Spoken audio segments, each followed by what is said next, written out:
Hello friends, ఈరోజు మనము పచ్చి రొయ్యల కూర ఎలా చేసుకోవాలో తెలుసుకుందామండి. దీన్ని ప్రాన్స్ కర్రీ అంటారండి.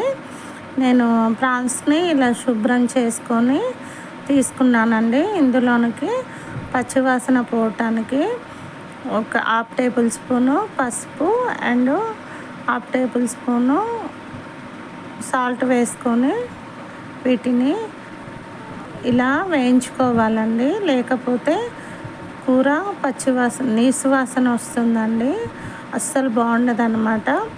ఫస్ట్ అందులోని నీసు వాసన పోయేలాగా వేయించుకోవాలండి. చూసారు కదా, ఇలా పొయ్యి మీద పెట్టగానే అందులో వాటర్ మొత్తం బయటకు వచ్చాయి కదండి. ఇలా ఒక 5 నిమిషాల పాటు వేయించుకున్నాక ఇలా గట్టిగా అయిపోతాయండి. ప్రాన్స్ మంచిగా ఫ్రై అవుతాయి. వీటిని తీసి పక్కన పెట్టేసుకొని స్టవ్ మీద ఒక బాండీ పెట్టుకొని అందులోనికి ఒక 3 టేబుల్ స్పూన్లు ఆయిల్ వేసుకోవాలండి.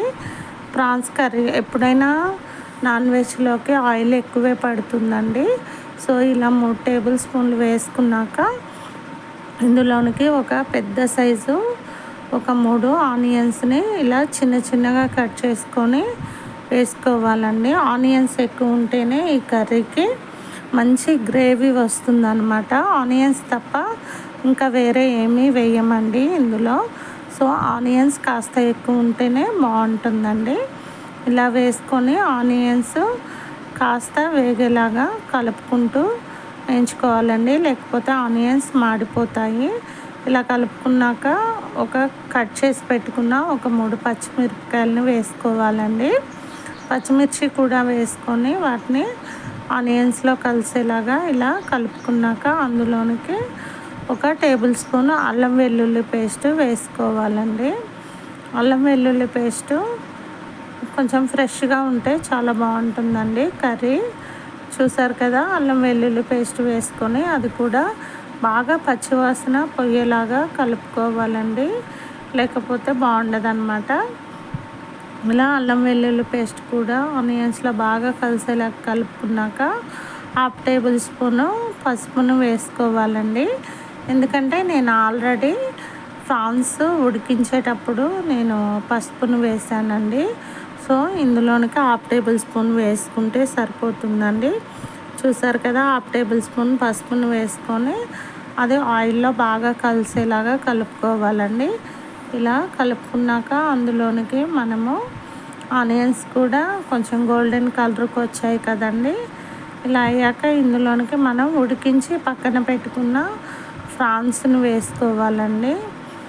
ప్రాన్స్ ఎప్పుడైనా డైరెక్ట్గా వండుకోకూడదండి, ఇలా వేయించుకొని వండుకోవాలన్నమాట. అప్పుడే కూర చాలా టేస్టీగా ఉంటుందండి. ఇలా ప్రాన్స్ కూడా మొత్తం వేసుకొని మొత్తం ఆనియన్స్కి ఆయిల్లో కలిసేలాగా వేయించుకోవాలండి. ఇలా ఆయిల్లో వేగటం వల్ల ఇంకా టేస్ట్ వస్తుందండి కర్రీ. ఇలా కలుపుకొని 1 నిమిషం పాటు ప్రాన్స్ని లో ఫ్లేమ్లో పెట్టి వేయించుకోవాలండి, లేకపోతే ఆనియన్స్ కదా మాడిపోతాయండి. అందుకనేసి లో ఫ్లేమ్లోనే పెట్టి వేయించుకోవాలండి.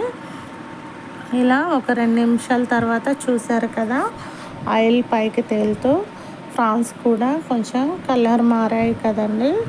ఇలా మారితే సరిపోతుందండి. ఇలా మారాక ఇందులోనికి రుచికి తగినంత ఉప్పు, 1/2 టేబుల్ స్పూను జీలకర్ర పౌడర్ అండ్ కారం ఒక 2 టేబుల్ స్పూన్లు వేసుకున్నానండి. నేనైతే నా దగ్గర తేజ కారం ఉందండి. మీ దగ్గర నార్మల్ కారం ఉంటే కాస్త ఎక్కువే వేసుకోండి కూరకి తగ్గట్టు.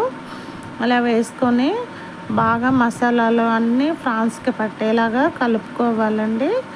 చూసారు కదా, మొత్తం ఇలా కలిపేసుకొని 1 నిమిషం పాటు అవంతా పట్టేలాగా మనము ఉడికించుకోవాలండి. మంట మాత్రం లో ఫ్లేమ్లోనే ఉంచుకోవాలండి, లేకపోతే కూర ఖరాబ్ అయిపోతుంది అన్నమాట. ఇలా 1 నిమిషం పాటు ఉడికించాక మొత్తం నూనె పైకి తేలింది కదండి. కూరకి మసాలాలు కూడా బాగా పట్టాయి కదండి. ఇలా పట్టాక ఇందులోనికి ఒక చిన్న గ్లాస్ అన్ని వాటర్ని వేసుకోవాలండి. ఈ వాటర్ అయినా గ్రేవీ కోసం అండి. స్పూన్ వాటర్ వేసుకుంటే మనకి గ్రేవీ వస్తుందన్నమాట. అండ్ ఏమన్నా పచ్చిదనం ఉన్నా కూడా అవి ఉడికిపోతాయండి ప్రాన్స్ అనేవి. చూసారు కదా, ఇలా వాటర్ని పోసుకొని ఒక 5 నిమిషాల పాటు లో ఫ్లేమ్లో పెట్టేసుకొని ఉడికించుకోవాలండి. ఇలా 5 నిమిషాలు ఉడికిపోయింది కదండి. ఇలా నూనె పైకి తేలిన తర్వాత 1/2 టేబుల్ స్పూను గరం మసాలా వేసుకోవాలండి. గరం మసాలా వేసుకొని దాన్ని కూడా మొత్తం కలుపుకొని ఫైనల్గా అయితే మీ దగ్గర కొత్తిమీర ఉంటే కొత్తిమీరతో గార్నిష్ చేసుకుంటే బాగుంటుందండి. కొత్తిమీర నా దగ్గర కొంచెమే ఉందండి, సో నేను కొంచెమే వేసుకున్నాను అన్నమాట. ఇలా కొత్తిమీర వేసుకొని స్టవ్ ఆఫ్ చేసుకుంటే సరిపోతుందండి. చూసారు కదా, చూస్తుంటేనే నోరు ఊరిపోతుంది కదండి, అంత బాగా కనిపిస్తుంది కదా. చాలా అంటే చాలా బాగుందండి. అండ్ మా పిల్లలు కూడా చాలా ఇష్టంగా తిన్నారండి. పిల్లలకు కూడా ఫ్రాన్స్ చాలా హెల్త్కి చాలా మంచిది కదండి. ఈ రెసిపీ మీకు నచ్చినట్టయితే తప్పకుండా ట్రై చేయండి. ట్రై చేసి నాకు లైక్ చేయండి, షేర్ చేయండి, సబ్స్క్రైబ్ చేయండి. కర్రీ ఎలా ఉంది, మీకు ఎలా కుదిరింది అనేది నాకు కామెంట్ బాక్స్లో పెట్టడం మాత్రం మర్చిపోకండి ఫ్రెండ్స్. తప్పకుండా పెట్టండి friends. Thank you friends. Bye friends.